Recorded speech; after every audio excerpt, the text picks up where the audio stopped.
மக்கள் எல்லாம் இனிமே நம்ம தங்கம் வாங்கலாமா வாங்க வேணாமா தங்க பக்கம் போலாமா அப்படிங்கிற சந்தேகத்திலே இருக்கிறாங்க. தங்கம் இதுக்கு மேல ஏறுமா? சரிங்களா? ஸோ இப்போ டாரிஃப் வேறு முழுமையாக நீக்கப்பட வேண்டும். அந்த பிரச்சனை சால்வ் ஆயிடுச்சுன்னா தங்கம் உங்களுக்கு கொஞ்சம் இறங்கி வரும். இறங்கி வரும்னா இப்போ 14,200 இறங்கினா இருக்கு. எவ்வளவு மேம் இறங்கும்?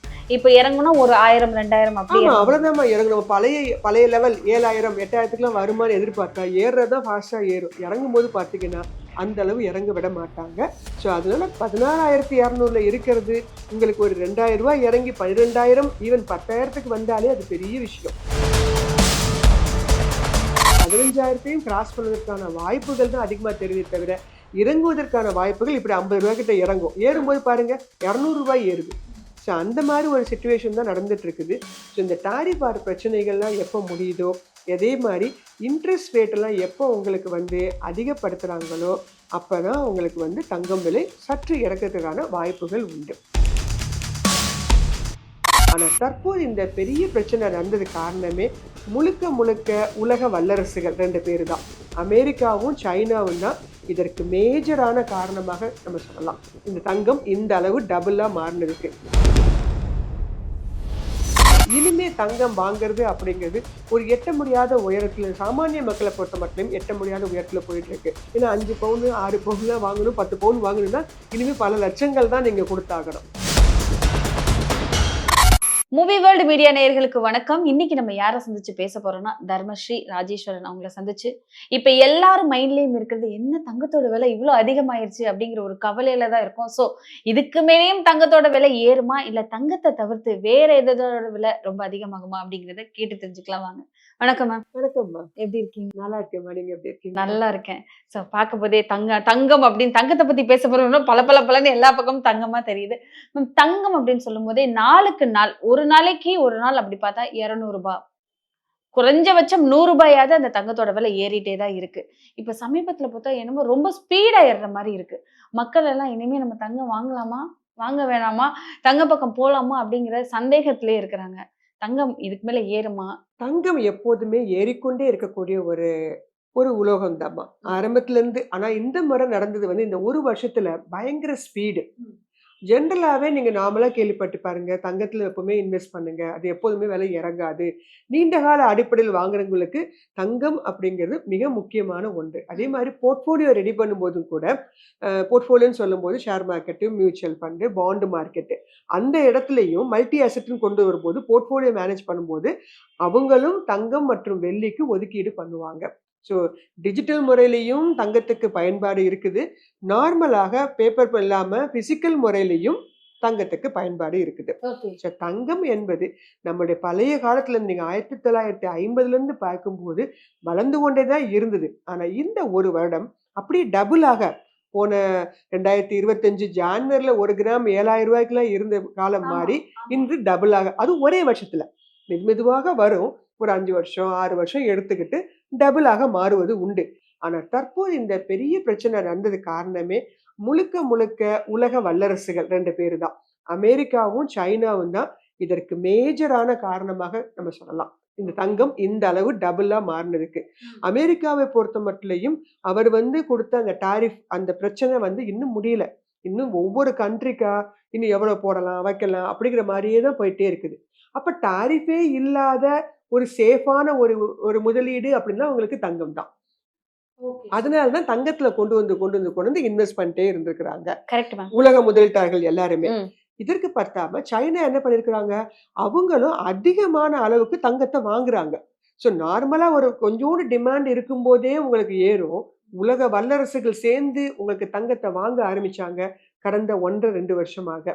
அதுதான் இந்த அளவு வேகத்துல கொண்டு வந்து நிப்பாட்டி வச்சிருக்குது. ஓகே, சரிங்களா? அது மட்டும் கிடையாது, இது மைனிங் தானம்மா, சுரங்கத்துல இருந்து வெட்டி எடுக்கிறது தானே. வெட்ட வர்றதுக்கு இது ஒன்றும் சூரிய சக்தி இல்லை. ஸோ அப்படி இருக்கும்போது இது மைனிங் வந்து உங்களுக்கு குறைஞ்சிக்கிட்டே தான் வரும். ஆனா இவங்க டம்ப் பண்றதை அதிகமா டம்ப் பண்ணிட்டே இருக்காங்க. உற்பத்தி குறையும், இவங்க வந்து சேர்த்து வைக்கிறது அதிகமா இருக்கும். உலக நாடுகள் மட்டும் இல்ல, நம்ம இந்தியாவும் தான் தங்கம் அந்த அளவு வாங்கியிருக்காங்க. சின்ன கண்ட்ரீஸ்ல இருந்து எல்லாருமே தான் தங்கத்தை வந்து ஒரு கரன்சி அளவுக்கு அது வந்து ரிசர்வ்ல சேர்த்து வச்சுக்கிட்டே வர்றாங்க. ஸோ அதுதான் மேஜரான ரீசன் இந்த ஒரு வருஷத்துல இந்த அளவு ரேலி கொடுத்தது. ஸோ இந்த அளவு ரேலி அப்படிங்கிறது மட்டுப்படுமா அப்படின்னு கேட்டிங்கன்னா, எப்பல்லாம் கவனிச்சு பாருங்களேன், அவர் டாரிஃப் பத்தி பேசும்போது, இனிமே டாரிஃப் இல்ல. அப்படி ஒரு சின்ன விஷயம் குடுத்தாரு. நம்ம இன்றைய பதிவின்போது ஒரு ரூ. 50 இறங்கி இருக்குது. ஆமா. சரிங்களா? ஸோ இப்ப டாரிஃப் வேற முழுமையாக நீக்கப்பட வேண்டும். அந்த பிரச்சனை சால்வ் ஆயிருச்சுன்னா, தங்கம் உங்களுக்கு கொஞ்சம் இறங்கி வரும். இறங்கி வரும்னா இப்ப 14,200 இறங்கினா இருக்கு. எவ்வளவு மேம் இறங்கும்? இப்ப இறங்குனா ஒரு 1000, 2000 அப்படி ஆமா, இறங்குமா? அவ்வளவுதாம்மா இறங்கும். நம்ம பழைய பழைய லெவல் 7,000, 8,000க்குலாம் வருமான்னு எதிர்பார்த்தா, ஏறுறது தான் ஃபாஸ்ட்டா ஏறும். இறங்கும்போது பார்த்தீங்கன்னா, அந்த அளவு இறங்க விட மாட்டாங்க. ஸோ அதனால 14,200ல இருக்கிறது, உங்களுக்கு ஒரு ரூ. 2,000 இறங்கி 12,000 ஈவன் 10,000க்கு வந்தாலே அது பெரிய விஷயம். வருமா முதல்ல வருமா? சான்ஸ் ரொம்ப கம்மி. அதான் இந்த டாரிஃப் வார் அப்படிங்கிற பிரச்சனை முடியணும். அதே மாரி ஷேர் மார்க்கெட் பக்கட்டு திரும்புவாங்க. ஏன்னா, இங்க கோல்ட்ல இருக்கக்கூடிய இன்வெஸ்ட்மென்ட்ட எடுத்து கொண்டு வந்து அடுத்து ஷேர் மார்க்கெட்ல போடுவாங்க. இன்ட்ரெஸ்ட் ரேட் உங்களுக்கு பாண்டுல எல்லாம் வந்து என்ன பண்ணணும், அதிகமா இருந்துச்சுன்னு வச்சுக்கோங்களேன், அப்ப இங்க இருந்து பணத்த கொண்டு வந்து அங்க போடுவாங்க. ஆனா இப்ப என்ன பண்ணிட்டு இருக்காங்க, பாண்ட் மத்த எல்லாத்துலயுமே இன்ட்ரெஸ்ட் ரேட்ட குறைக்கிறாங்க. அப்ப என்ன பண்ணுவாங்க, இங்க கம்மியான அளவுக்கு ரிட்டர்ன் வருது. அத கொண்டு போய் கோல்டுல போடுன்னு போடுறதுனால தான் உங்களுக்கு கோல்டு விலை இன்னும் ஏறிக்கொண்டே இருக்குது. இன்னுமே பார்த்தீங்கன்னா, இன்னும் ஒரு 6 மாதம் வரைக்குமே இந்த ராலி கண்டிப்பா போயிட்டே தாம்மா இருக்கும். 15,000த்தையும் கிராஸ் பண்ணுவதற்கான வாய்ப்புகள் தான் அதிகமா தெரியுதே தவிர, இறங்குவதற்கான வாய்ப்புகள் இப்படி ரூ. 50 கிட்ட இறங்கும். ஏறும்போது பாருங்க ரூ. 200 ஏறுது. ஸோ அந்த மாரி ஒரு சிச்சுவேஷன் தான் நடந்துட்டு இருக்குது. ஸோ இந்த டாரிஃப் வார் பிரச்சனைகள்லாம் எப்ப முடியுதோ, அதே மாரி இன்ட்ரெஸ்ட் ரேட் எல்லாம் எப்போ உங்களுக்கு வந்து அதிகப்படுத்துறாங்களோ, அப்பதான் உங்களுக்கு வந்து தங்கம் விலை சற்று இறக்கத்துக்கான வாய்ப்புகள் உண்டு. ஓகே. இப்ப தங்கம் விலை வந்துட்டு இறங்குனாலுமே கம்மியா தான் குறைஞ்சபட்சம் தான் இறங்கும் அப்படிங்கிற ஒரு விஷயம் சொல்லியிருக்கீங்க மேம். இப்ப யாரா இருந்தாலும் என்ன நினைப்பாங்கன்னா, 1 கிராம் தங்கமாவது வாங்கணும் அப்படின்னு தான் நினைப்பாங்க. ஒரு விசேஷமா, ஒரு நல்லது, கெட்டது எதுனாலுமே அந்த தங்கம் இல்லாமல் அந்த விஷயம் நடக்காது. ஒரு பெரிய ஒரு மொய்யினே வச்சுக்கலாம். பணம் குடுத்து பணத்துக்கு அப்புறம் பார்த்தா அந்த மொய்யின்னு வைக்கும்போது அந்த தங்கம் தான் வைப்பாங்க. ஆமா. நெத்தியில பட்டம் கட்டுறதாக இருக்கட்டும், தங்கம் குடுக்க தங்கத்த தான் முக்கியமா வச்சு நம்ம தமிழ்நாட்டுல எல்லா விசேஷங்கள்லயுமே தங்கம் தான் ஒரு ஒரு மெயின் கேரக்டர்ன்னே சொல்லலாம். இப்ப சாதாரண மக்கள்னால தங்கம் வாங்க முடியுமா வருங்காலத்துல? இந்த அளவு போயிடுச்சேம்மா. கிராமே உங்களுக்கு 1 கிராம் அப்படிங்கிறதே 15,000 அப்படிங்கிற நிலையை எட்டிவிட்ட சமயத்துல, தங்கம் வாங்குவது சாதாரண மக்களுக்கு மிகவும் கேள்விக்குறியான ஒரு விஷயம் தான். ஸோ ஏற்கனவே இருக்கிற தங்கத்த பத்திரமா வச்சுக்கோங்க. அத ரீமாடல் பண்றேன், அத பண்றேன், இத பண்றேன்னு சொல்லாம, அத வந்து பத்திரமாக வச்சுக்கணும். அதே மாதிரி நெறைய பேர் வந்து அடமானம்லாம் வச்சிருப்பாங்க. அதெல்லாம் எடுக்கிறதுக்கு முயற்சி பண்ணுங்க. அது அப்படியே மூழ்கி போனா கூட பரவாயில்லன்னு இல்லாம, ஏன்னா அது நீங்க வச்ச அமௌண்ட்டோட இப்ப டபுளா மாறிடுச்சு. ஆமா. ஸோ அப்படி இருக்கும்போது அத அடமானம் எடுத்தாவது மீட்டு அத வந்து சேஃப்கார்ட் பண்றதுக்கு வழி பண்ணிக்கணும். ஸோ ஏற்கனவே உள்ளத நீங்க வந்து சேஃப்கார்ட் பண்ணிக்கோங்க. இனிமே தங்கம் வாங்குறது அப்படிங்கிறது ஒரு எட்ட முடியாத உயரத்துல சாமானிய மக்கள பொறுத்தமட்டிலும் எட்ட முடியாத உயரத்துல போயிட்டு இருக்கு. அதே மாரி பெரிய பெரிய நகைகள் வாங்குவோம் இல்லையா? பெரிய பெரிய ஆரம் இந்த மாரி வாங்குறதெல்லாம் இனிமே குறைஞ்சிடும். ஏன்னா 5 பவுனு, 6 பவுன்லாம் வாங்கணும், 10 பவுன் வாங்கணும்னா இனிமே பல லட்சங்கள் தான் நீங்க குடுத்தாகணும்.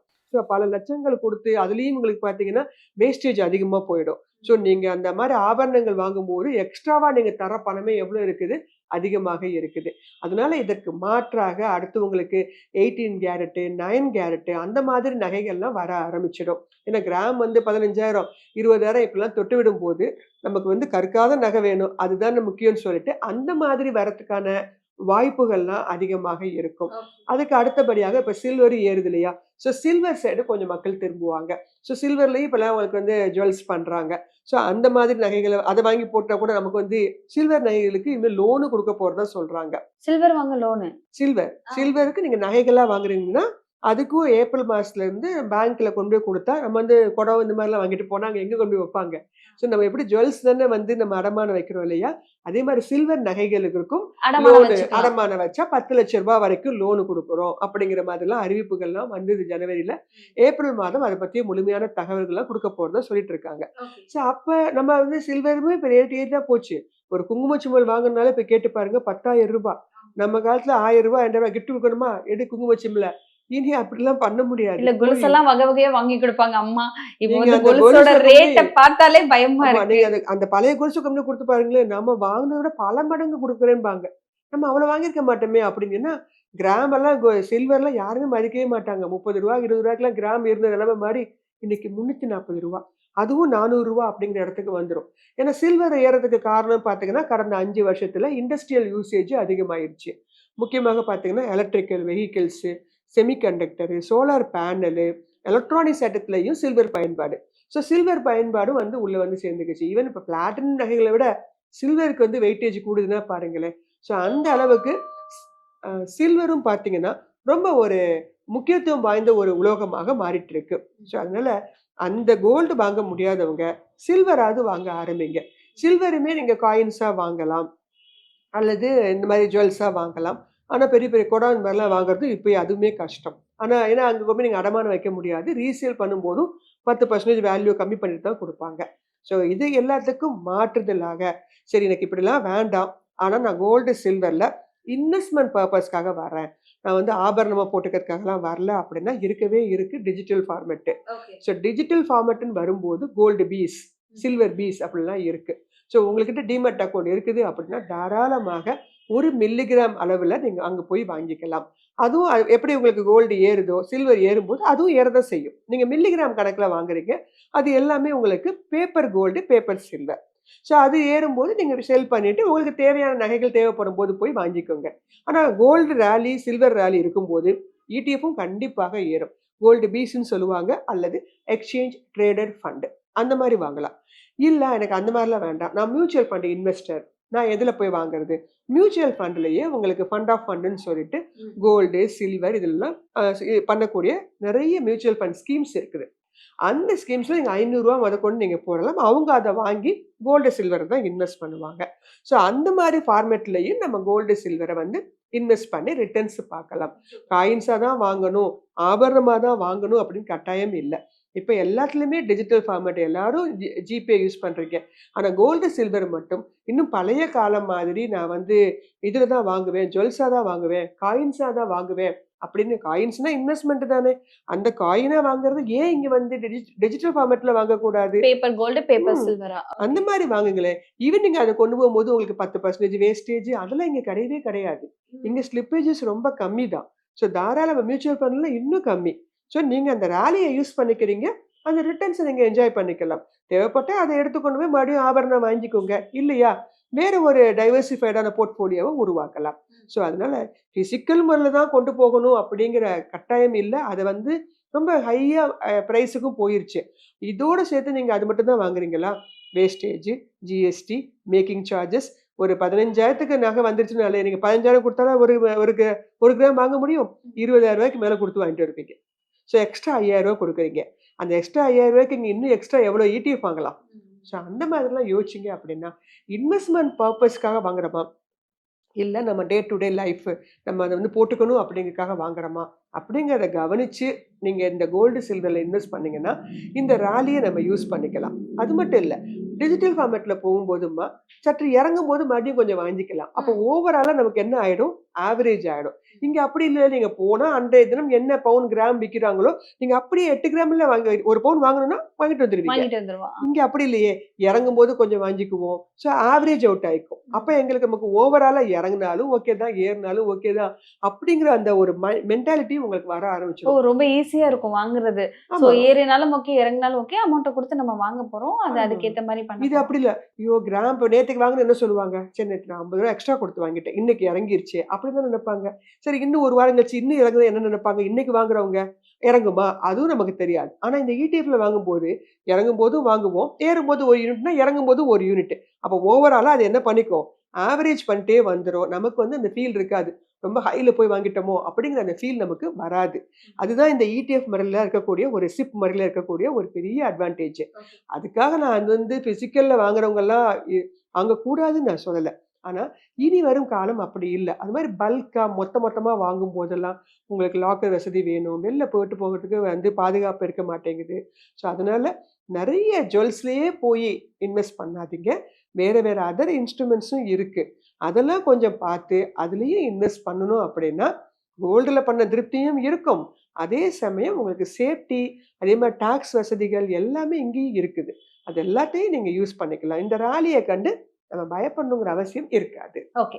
இன்னொரு கொஸ்டின் மேம். எல்லாரும் என்ன சொல்றாங்கன்னா கோல்டோட வந்து சில்வரோட ரேட் வந்துட்டு ரொம்ப அதிகமாயிடும். கோல்டு வந்து ஓரளவு தான் நம்ம கிட்ட கையில இருக்கு. ஸோ சில்வர் வந்து உற்பத்தி அதிகமா இருக்கிறனால சில்வரோட ரேட் வந்து கோல்டோட அதிகமாயிரும் அப்படிங்கிற ஒரு விஷயம் சொல்லிட்டு இருக்காங்களே, அது நடப்பதற்கு வாய்ப்பு இருக்கா?